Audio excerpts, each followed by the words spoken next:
Estamos de volta com o Ceará 2050, abordando a perspectiva da sustentabilidade do Estado para as próximas 3 décadas. Em nossos estúdios, o professor Expedito Parente, um dos coordenadores da plataforma Ceará 2050, e o geógrafo Cândido Bezerra, consultor em sustentabilidade empresarial do Senai. Quais os próximos passos que devem ser tomados nos cuidados com o meio ambiente? Campanhas educativas têm esse retorno positivo? Sem dúvida. Como eu falei agora há pouco, a questão da educação ambiental é fundamental, é a base de tudo, né? Porque à medida que você tem uma sociedade consciente, ela leva a um consumo consciente e esse consumo consciente também transforma a economia, né? Porque as indústrias vão buscar atender esse novo modelo de negócio de consumo, né? E, claro, e também a forma como a gente lida com o que a gente consome, né? Se eu jogo, como eu estava comentando, o plástico fora, como a gente costuma dizer no cearês aqui, né? Jogar no mato, né? Certo? Então, eu apesar de todo o trabalho que foi feito na indústria, de tentar fazer com que gerasse o mínimo resíduo aquele plástico, acabou que no consumo foi feito a forma errada. Então, a educação nesse sentido é fundamental, né? E aí nós temos que ter um trabalho intenso, não só o Estado, como toda a sociedade, né?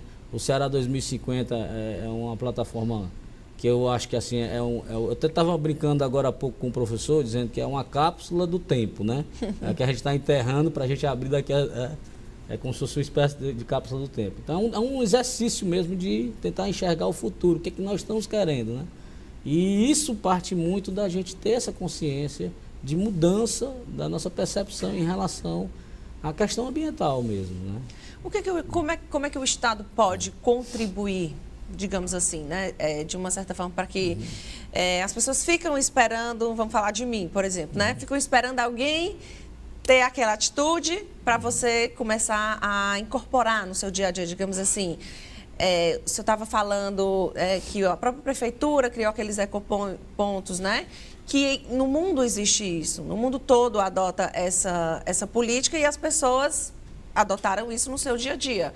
Então, assim, ter mais pontos, mais locais, mais espaço. Eu estou no meu carro há tempos com frascos de vidro de remédio, porque eu não tive coragem de descartar no lixo comum. Então, assim, não são todos os lugares que aceitam ou que recebem, né, remédios velhos, digamos assim, remédio vencido.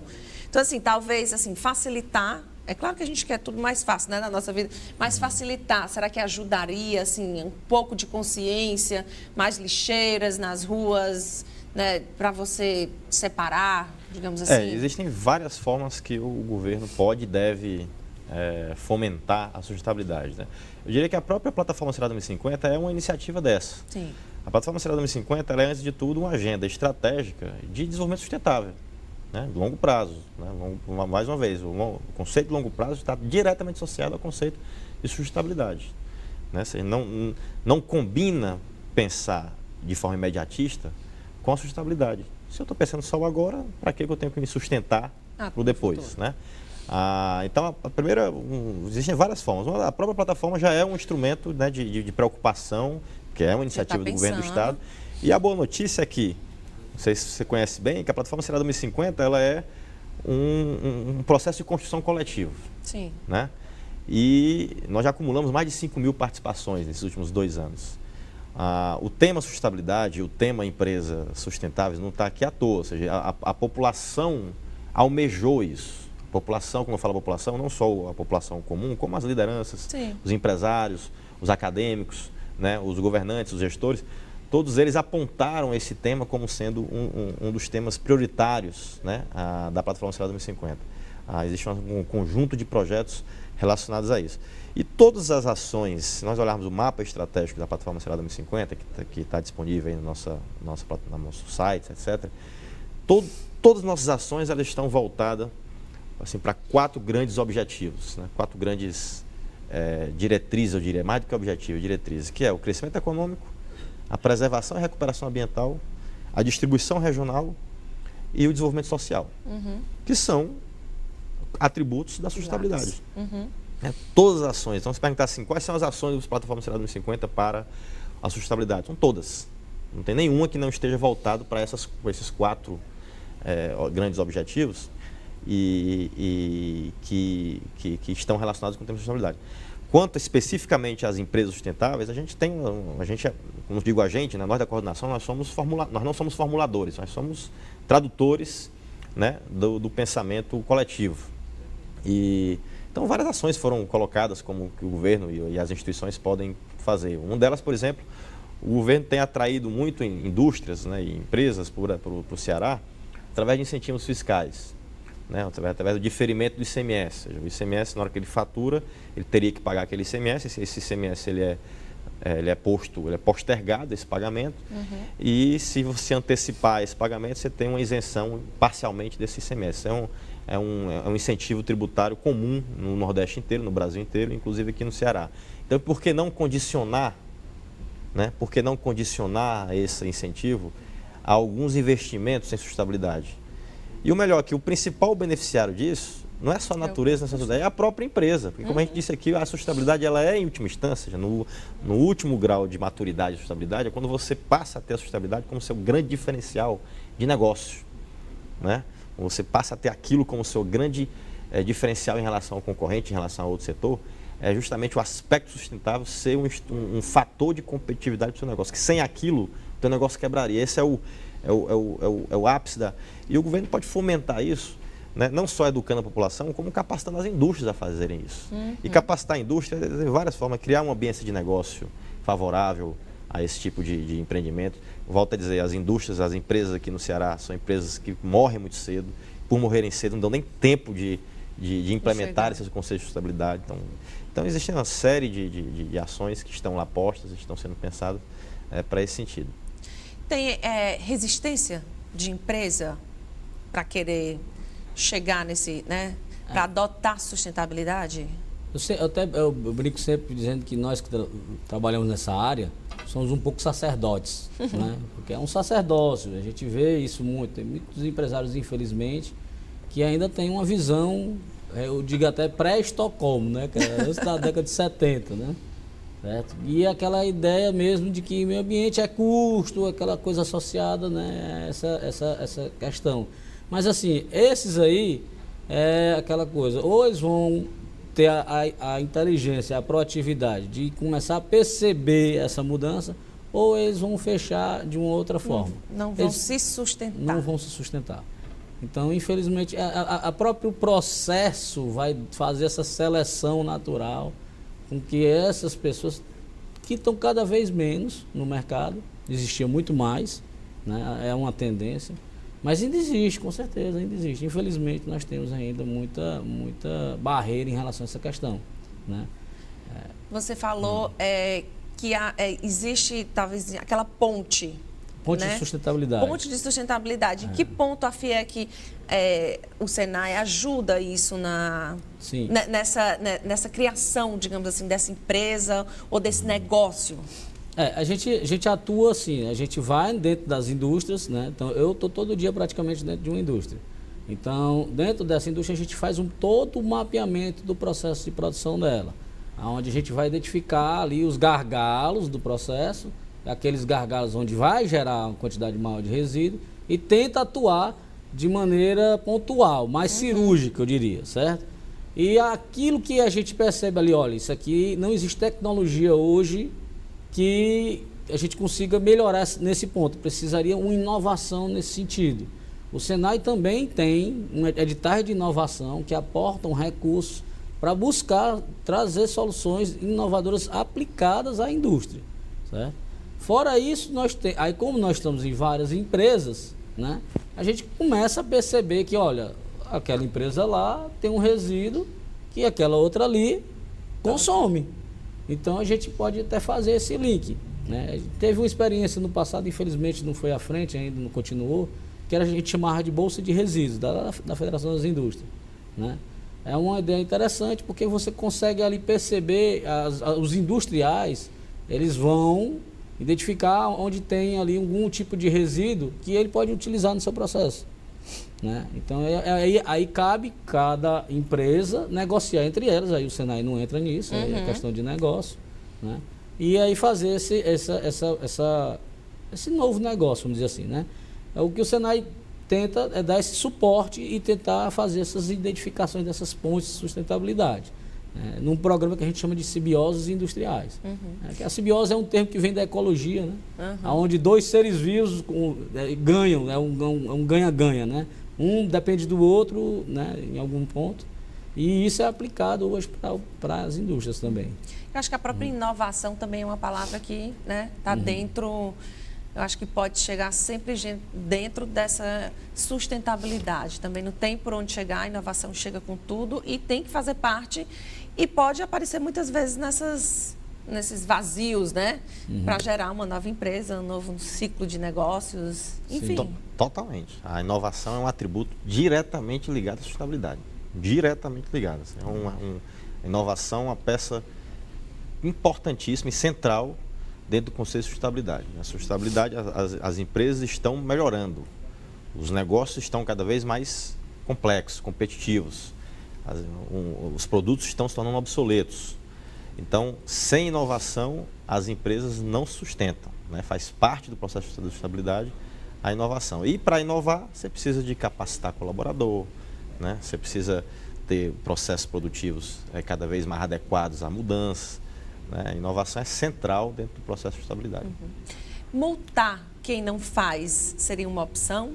E as pessoas hoje em dia são muito... Hoje em dia não, acho que não sei se é o brasileiro que é ligado muito, né? Multar, assim, uma forma de o governo assim, pressionar, né, empresas a serem sustentáveis. Se você não chegar nessa meta, ou enfim, se você descartar X a mais, será que isso poderia incentivar também? Eu acho assim, a multa ela é algo que... Eu costumo usar o case do cinto de segurança, né? Que quando começa a mexer no bolso, as pessoas começam a tomar mais consciência, né? Mas assim, é uma forma de promover algo de maneira mais negativa, mais reativa, né? Eu gosto mais da ideia da gente tentar criar ambiências mesmo para que levem a isso aí, que é algo mais positivo, né? Hoje em dia, empreender no Brasil, de uma forma geral, é uma aventura, eu diria assim, né? Porque nós temos vários problemas de burocracia e tudo, do governo, e que acaba fazendo com que o empresário fique quase que refém, assim, né? Porque quando você abre uma empresa, você já tem um sócio ali que é a união, né? É um sócio que você não se livra. Então a gente precisa ter, na verdade, é criar ambiências de negócio que favoreçam, principalmente empresas que têm essa perspectiva da sustentabilidade. A multa ela está relacionada com o descumprimento legal, né? Se realmente se descumprir uma lei, tem que haver fiscalização e tem que haver uma punição, né? Agora, de fato, eu concordo plenamente com o Cândido, que assim, o incentivo econômico ele é extremamente eficaz, né? Tem várias outras políticas de educação, de segurança. Quando você tem um incentivo econômico, você tem uma velocidade maior na implementação. Eu vou dar um exemplo aqui, que não é uma multa, mas é um incentivo econômico.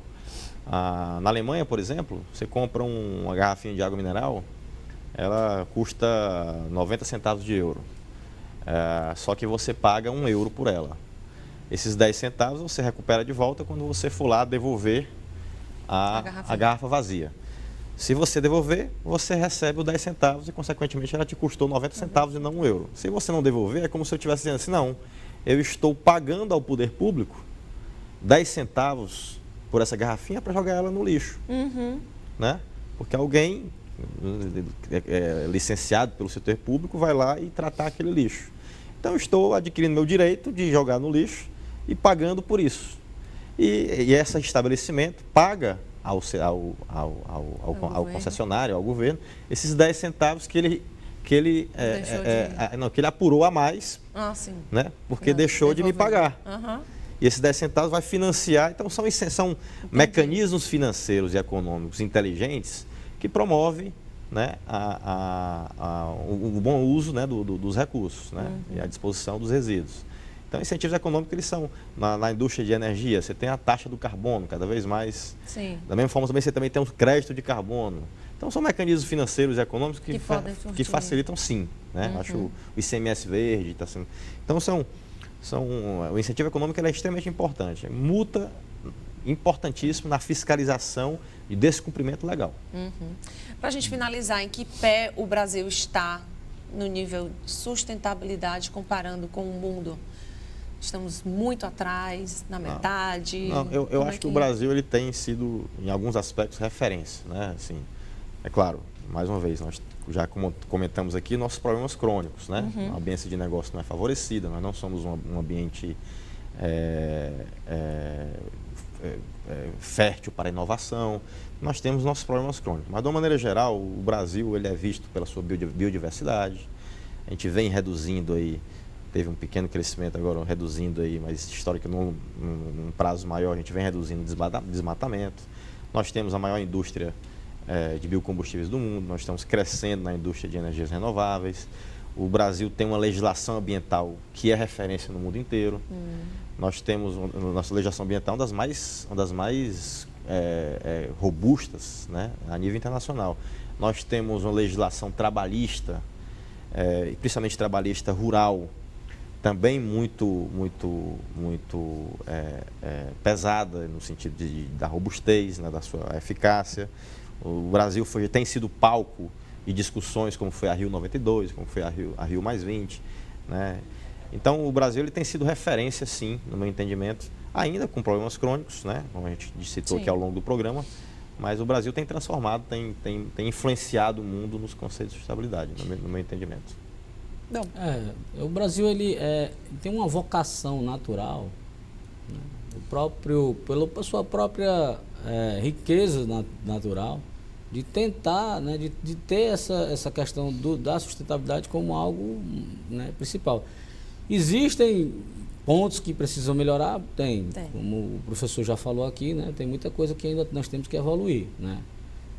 Mas existem alguns casos já que a gente já pode assim, apontar como algo que nós estamos aí, nós não perdemos para nenhum lugar do mundo, vamos dizer assim. Né? Aqui o Ceará especificamente, né, até alguns anos atrás, a gente era importador, a gente ainda é um pouco importador de energia, mas a gente era praticamente independente total de energia.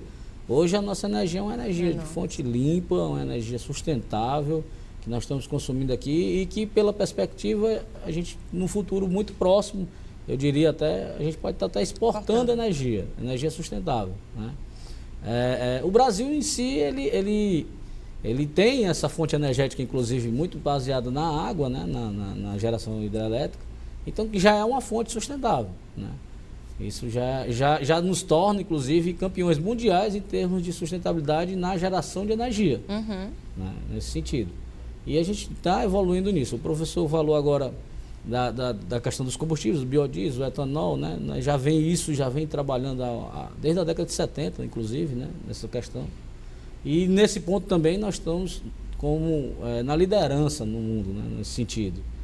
Fazemos aí, os Estados Unidos vêm aqui estudar os nossos cases, né, e tal, nesse sentido. Agora, volto a dizer, nós precisamos tentar buscar se conscientizar mais dessa questão como nação em geral e aqui no Ceará em específico. É isso. Vamos esperar então que a gente cresça e evolua, né? Aí o Ceará 2050 vai ficando por aqui. Eu agradeço os nossos convidados, o professor Expedito Parente Júnior, coordenador da plataforma Ceará 2050, e o geógrafo Cândido Bezerra, consultor em sustentabilidade empresarial do Senai. Agradeço a presença de vocês também. Atenção para você que nos assiste toda terça-feira às 19h. Lembrando que é possível acompanhar o Ceará 2050 pelas redes sociais. Facebook/Ceará 2050 e o nosso Instagram, @Ceará 2050. Tchau, até o nosso próximo encontro.